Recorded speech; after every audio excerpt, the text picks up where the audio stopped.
Thank you, Mr. Speaker. I appreciate the time. I don't know if you've seen the headlines yet, Mr. Speaker. You've been busy with votes all day long, but the Supreme Court, in a 9-0 decision today, struck down the National Labor Relations Board so-called recess appointments that the President made there over the Christmas season in 2011-2012. 9-0. I hear a lot about the Supreme Court being a divided body, Mr. Speaker.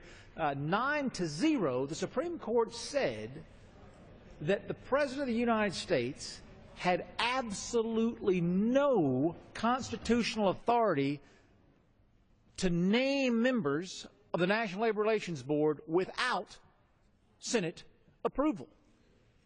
They said that the recess appointment power that is provided to the President in the Constitution of the United States is not there so that the President of the United States can avoid Senate approval. It's there so that the nation can continue to run in the absence of the Senate being in session in order to give its approval. And, Mr. Speaker, the reason I bring that up is because that was yet another in a long line of decisions the President has made to ignore this body, to ignore the United States Senate, in fact, to ignore all of Article 1 of the Constitution.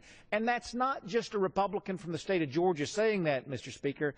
That's 9 Supreme Court justices, every single Supreme Court justice, the most liberal of the Supreme Court justices, saying the President vastly overstepped his authority and his actions were unconstitutional.